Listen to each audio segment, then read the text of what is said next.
Hello again, Dave Kites from the Oto Wood Shop. This evening we're going to make a video about a new jig.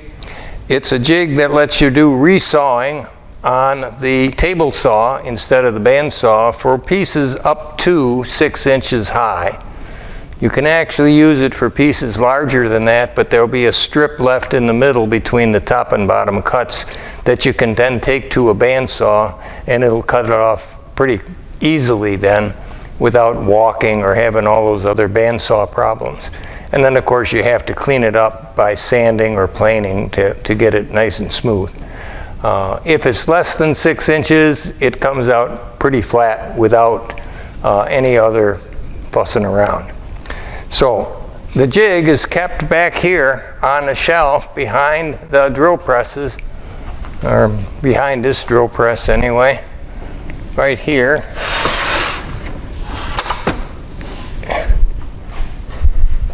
And it's identified as jig R6. R6, resaw 6 inches. Just what I did. This is all the parts that are all together here on this thing.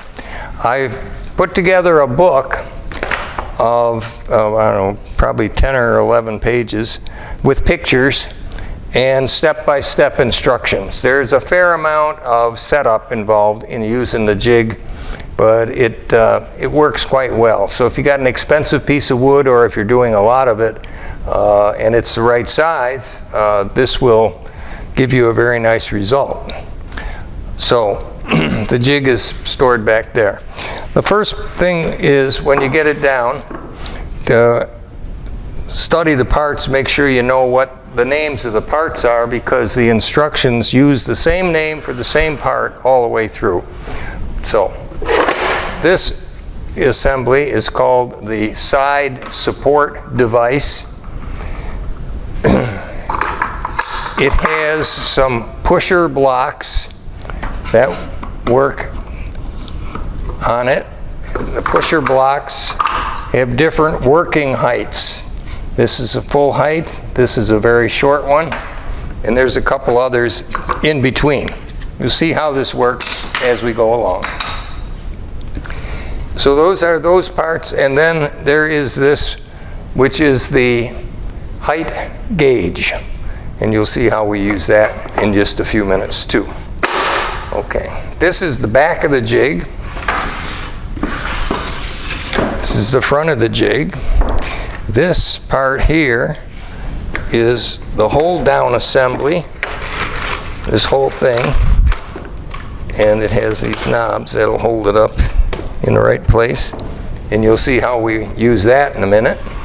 It has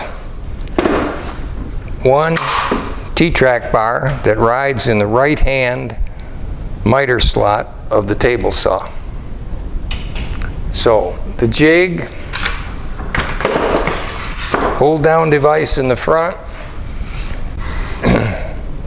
side support device and its pusher bars, and the height gauge gets stored there. So those are the parts and the names. Now before you even get this off the shelf, you got to look at your wood and see if it's a fit. Make sure you got a reasonable chance of success. So here's some examples. And there's a page in the booklet devoted talking about this. This is a good piece. It's less than 6 inches tall, and it's square, and it's straight, and it's flat. And that's what you need, because we're going to end up, when we put this on the machine, we're going to run this flat up against this tall fence. And if it's not flat up against the tall fence, it's not going to work well. If it can rock in and out like this, it's not going to work well. So a board like this, you see, is cupped. That's not a candidate for this jig. It's really not a candidate for resawing. So warped doesn't work. This is taller than 6 inches, and we can use it, but there'll be a piece left in the middle when we get done, because we're going to run it through once that way, and then we're going to run it through once that way. So we're going to have a cut that goes in here 3 inches and in here 3 inches. If it's taller than 6 inches, there's going to be a little bit of wood left in the middle, which I said you can take to the bandsaw and then just set it up on the bandsaw with the fence usually, and then just buzz it down there, and it just cuts that little bit out. And then when it opens up, you got those 2 lines there of wood that you have to sand off. But then you've got a nice flat resawn board when you're done. This should work without any bandsaw work afterwards, and it's pretty straight, flat, square. Should be a good candidate, so we'll try cutting this. We want to look at this and say, is one side got gouges in it or something, and the other side's good? If it is, then you got to decide which half you're going to want to get to be the resawn width and get it just right. When you decide that, put a mark. I'm going to get my chalk.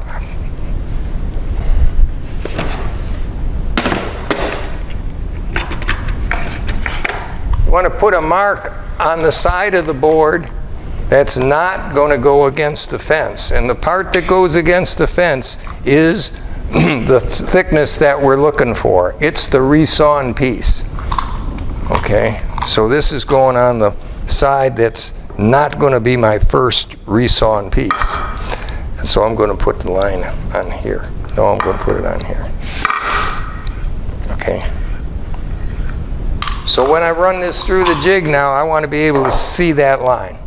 So that's insurance, so that after I make the first cut, when I flip the board, that I don't do this and then resaw it, because it's not going to line up, because a different face is against the fence.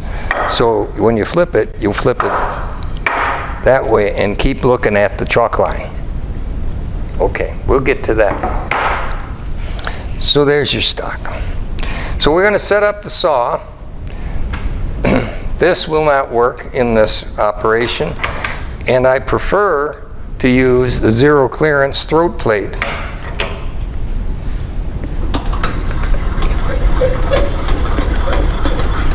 So we'll get up part way here, and we'll change out this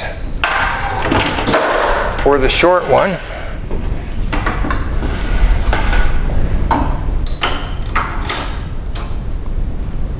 So this is a rip blade. If you try to use a fine tooth blade when you do this resawing full height, and usually the wood you're sawing is pretty hard, it's usually some kind of exotic wood, or else you wouldn't bother resawing it, you just plane it down. But anyway, it's usually hard. So the fine tooth blades make a really nice cut on stuff they can handle, but they don't handle all the sawdust very well when you're resawing. So they get hot, and then they start to warp, and then you get not a good cut anymore. So you don't want to use a fine tooth blade when you do this. You want to use a rip blade or a combination blade. So I've put a rip blade in here already, and we've got the right riving knife, and I'm going to get my zero clearance insert or throat plate, whichever you want to call it. It's in the drawer over there, remember, on the side of the saw stop. So I put that in there. And then the other thing I want to check before my saw is almost completely set up. We're setting up everything except the height of the blade. We'll get to that. But I'm going to put this on this side. This is magnetic, as you may already know from using it other times. If I put it on this side, it doesn't get on any metal part of the tabletop. It's sitting entirely on this insert, which is not as flat as the tabletop.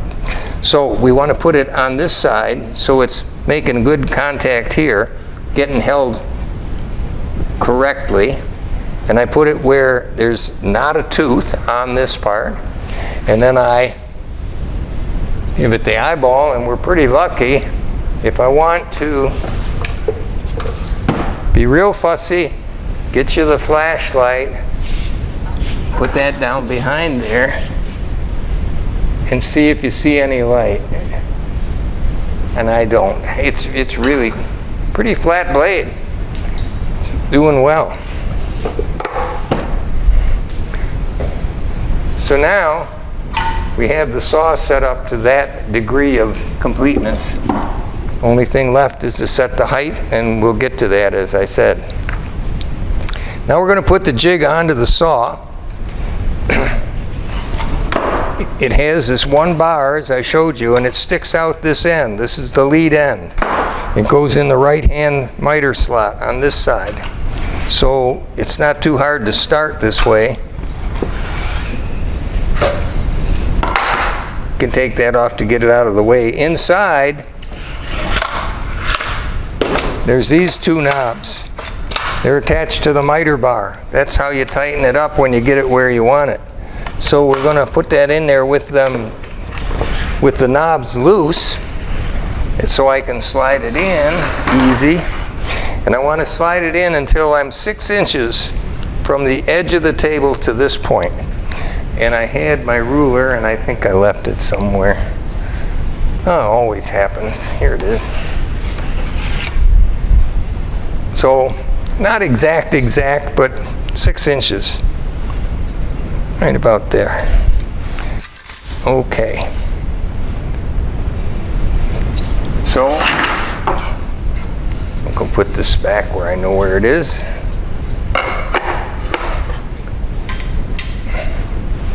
Picture shows you in the book how to put it on there. Put it up 6 inches, and then bring the fence. This fence is clamped to the back of the jig to keep it parallel to the blade, keep it straight, okay? So you get the two fence clamps. There's the holes back here. 1,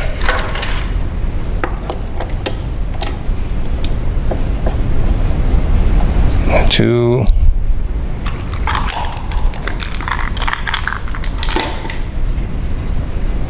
and get this out of the way.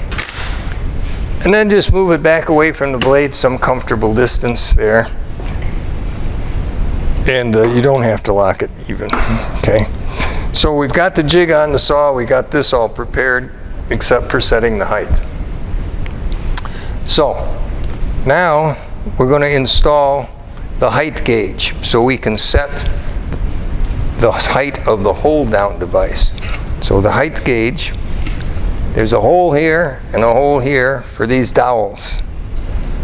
Okay, you can't put it on upside down, it won't fit. So you put the dowels in the holes. Boom.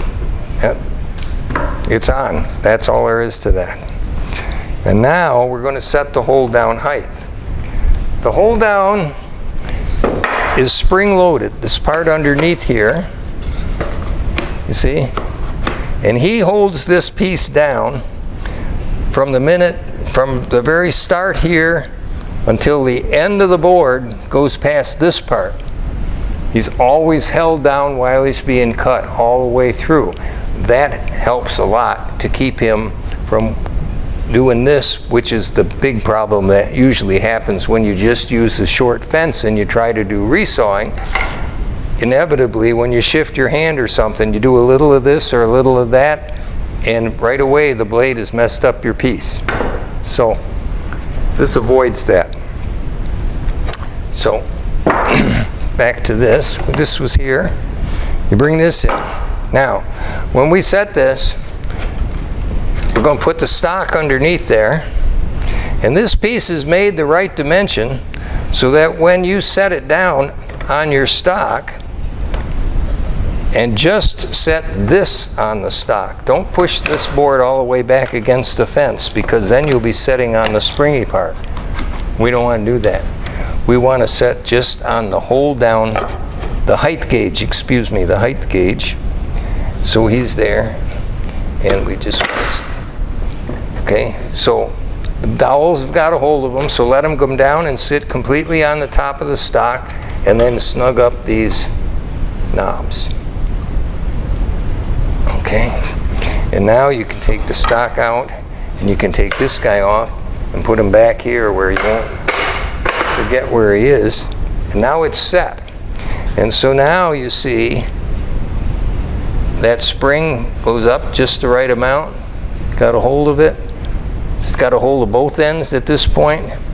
Now he's got a hold still of the piece back here. Now it's fully cut. Now he's past the blade. He's still got a hold of it. That's the whole point of this guy. Okay. Now we're going to adjust the blade height. Two situations.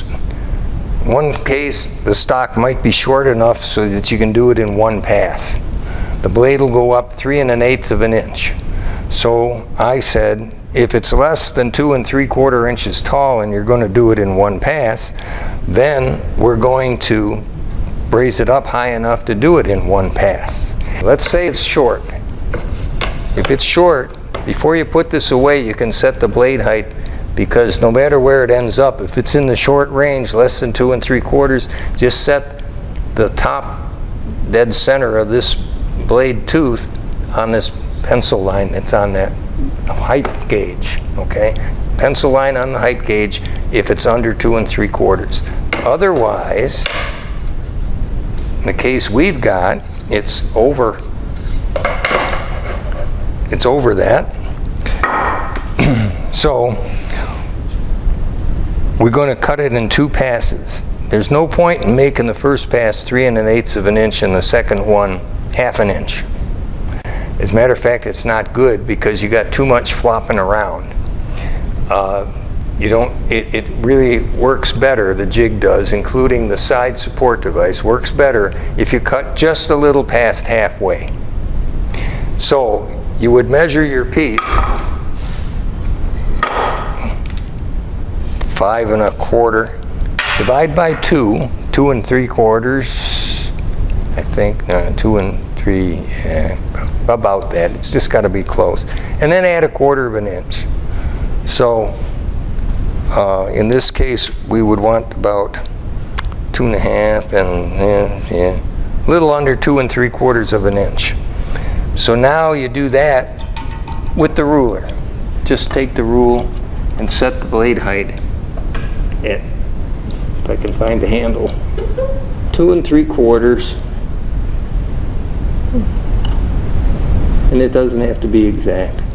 There. Okay. In this case, I would use the lock and keep it from going up and down, which it wouldn't anyway, but anyway, we lock it.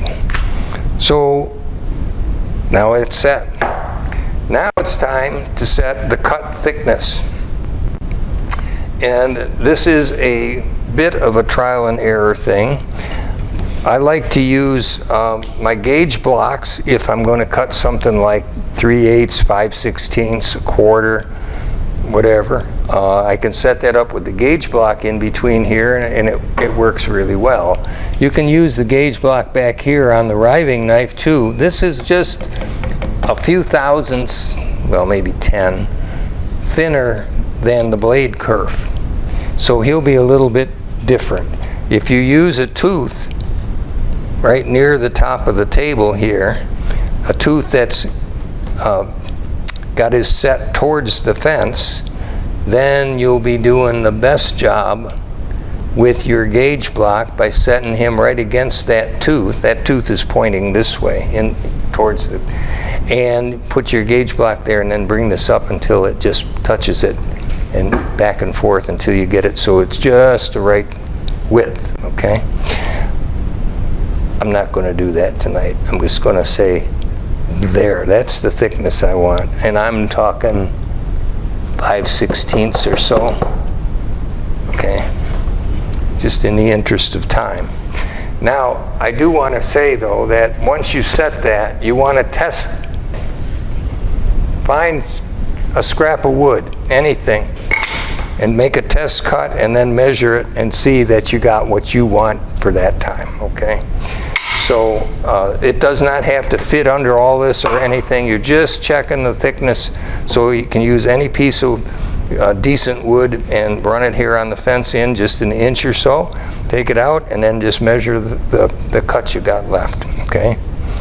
Not right, then obviously you start jiggling this, and you can use the indicator on the scale on the fence. It's easy to make very small adjustments by looking at that carefully.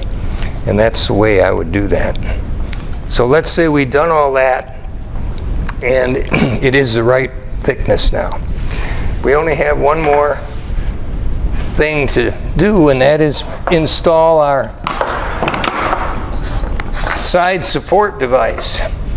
In addition to being held down by this, it's important, of course, to hold this up against the fence, the stock up against the fence. That's what this guy does.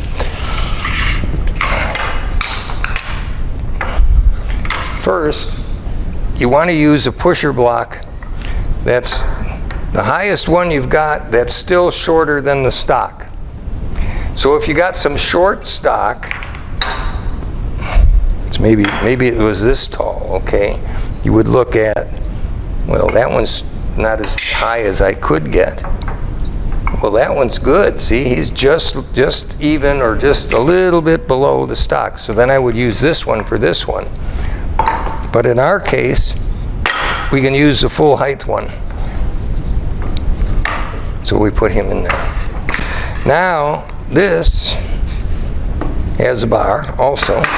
So we loosen the knobs, and he goes in the left miter slot.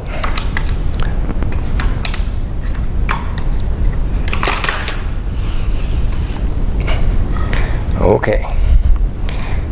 Now, put your stock. This is all in the instructions. Next step, put your stock in position, which is up against the fence, under the hold down, and push it in till it just touches the blade. Till it just touches the blade. Okay? Then you're going to position this. And you're going to set him so he's about, where he's pushing, is about a ½ inch back from here, this way. Okay? He's spring loaded. So I push the whole device, you see? And I'm putting, the spring is putting the pressure on him now to hold him against the fence. This is the tension indicator. There's a little black mark here, and there's a set screw in there. You get that little black mark by the set screw, and then get it so it's fairly straight, perpendicular here. You mean you don't want it way off like that, you know? And about a ½ inch back from the edge, like I said. Get the tension right about there, get it about parallel, and then tighten the two knobs down. And he's set. Okay? Now, you're not ready to turn the saw on yet. Because if we did, it's up against here, remember? So we want to pull this back. But we only want to pull it back a little bit because we want to be sure that this is still pushing against the stock. So make sure you're clearing the blade here and that this is still on the stock. And now you're in the right position. Okay, so now we're really ready to cut, but we're looking ahead. How are we going to push this through? You can do it by hand, but I don't recommend it. You can push this through, and now since the blade's way down here and the stock comes all the way up to here, you can get your fingers in here and just go push it with the top of the stock, but it might go up and down some if you do that, because you can overpower this spring, see? He's set so that he'll hold it down securely but not stop you from sliding it through. So what you want to find is a push stick, a push board that is thinner than the stock, about that long, and about at least 3/4 of the way of the height of it. If it's half or better, that's okay. But you don't want to push just on the bottom. So you want to push on a fair amount of the height here. I forgot to get one ready. I got to go look for one that's longer than this. Okay, found this old piece of cedar for a push stick, push block. Okay, so now I'm going to use this I'm going to go by hand at first, then I'm going to get this behind it, I'm going to push this, and I'm going to keep pushing until this back edge of my stock is clear of the blade. And then I can stop pushing and turn the saw off and retrieve everything and make my second cut. Okay, so that's the plan. So we're ready.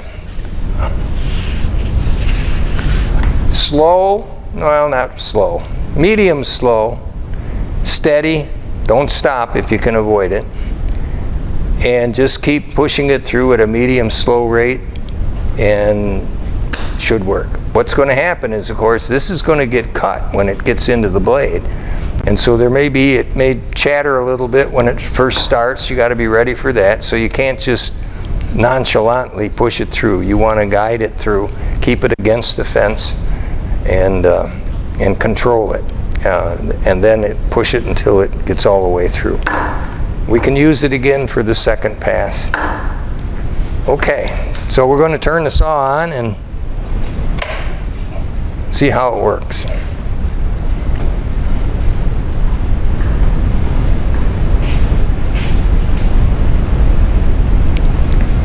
All right, we got the green light. We're going to get going. I'm going to double check. Yeah, there. See, I forgot something. It's in the book. I should have read the book. Tighten down the hold down knobs. They're kind of a backup for the saw, for the fence of the saw, which is now locked down. But it doesn't hurt to just snug these up. There. So this is snug. Those are snug. These are snug. Wood's not on the blade. Pusher block is on the stock. Got a push stick. Ready to go.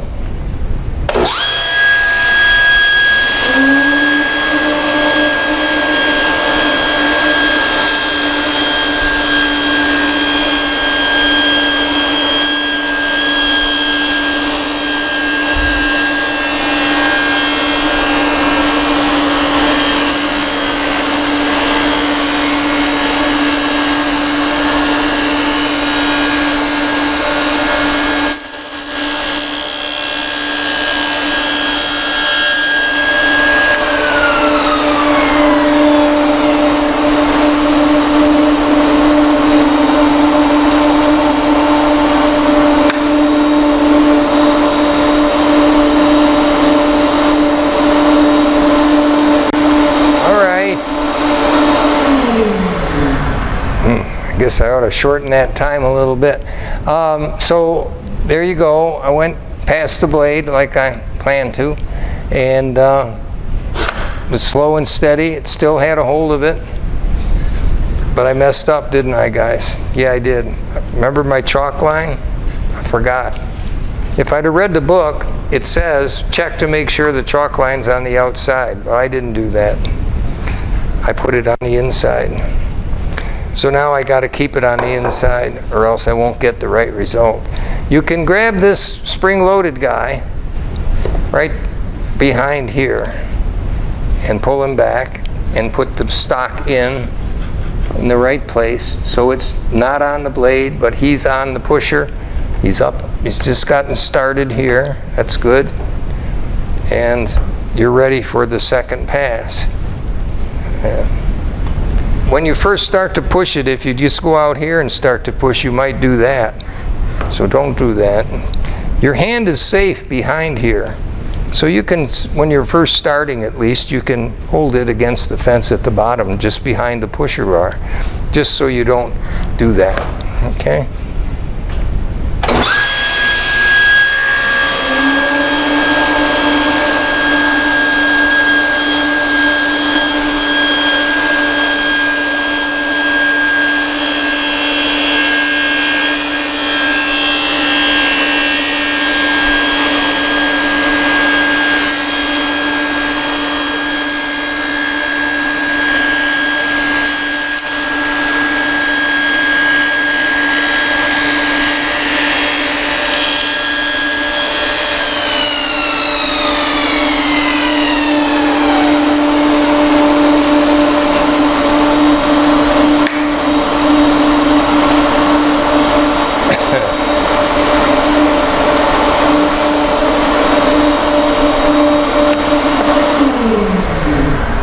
I didn't go quite fast enough, so I had some minor burning here, but that will sand out. And I have just a whisker of misalignment in the center, which will also sand away pretty quickly. Because of this possibility and the little bit of misalignment that you might get, you probably want to set your thickness a little bit over what you want to end up with after you get done sanding this. You can sand this on a drum sander, of course, if it's not a soft wood, and by hand if it is. But you see it did quite a nice job. The bandsaw would have lots more marks than this in it, and it would maybe not be straight, because the bandsaw loves to walk, but this doesn't walk. So that's the jig, and that's how it works. I hope you get some use out of it. See you next time.